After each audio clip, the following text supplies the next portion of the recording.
Quand on parle de la course mondiale à l'intelligence artificielle, on a tous une certaine image en tête, n'est-ce pas? Mais, et si cette image était incomplète?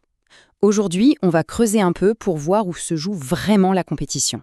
Le narratif habituel, il est assez simple. D'un côté, il y a les États-Unis, de l'autre, la Chine. Une course à deux, une sorte de confrontation de superpuissance pour la suprématie technologique. C'est ce duel-là qui capte toute l'attention, celui qui fait les gros titres. Bon, c'est une histoire claire, c'est sûr, facile à suivre. Mais dès qu'on gratte un peu la surface, on découvre une dynamique bien plus complexe, et peut-être même beaucoup plus importante. Il est donc temps de déconstruire un peu ce mythe, parce que cette idée d'une simple course entre deux nations, eh bien, elle cache une réalité bien plus explosive, une concurrence qui se joue loin des regards internationaux. Et voilà, on y est. Le point crucial, c'est celui-ci. L'analyste Jeffrey Wu explique que le véritable champ de bataille pour l'avenir de l'IA n'est pas transpacifique. Non, c'est une sorte de guerre civile technologique qui se déroule en ce moment même en Chine. Et attention, on ne parle pas d'une petite escarmouche, c'est une confrontation massive entre les plus grands noms de la tech chinoise.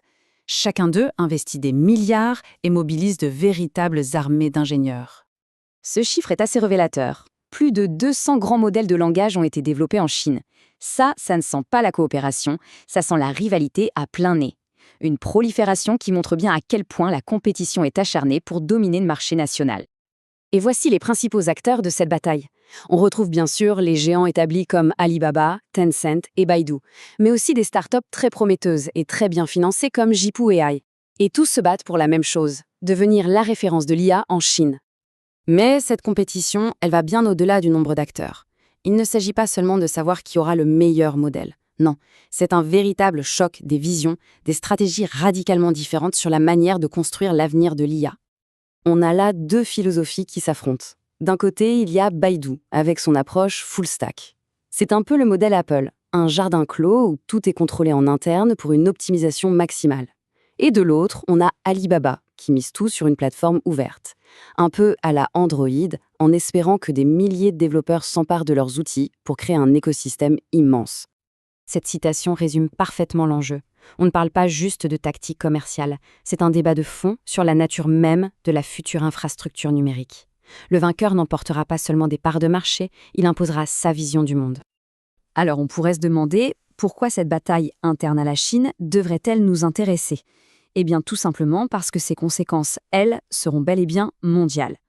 Et c'est là qu'intervient un paradoxe assez fascinant. On pense souvent que c'est la compétition internationale qui est le grand moteur de l'innovation.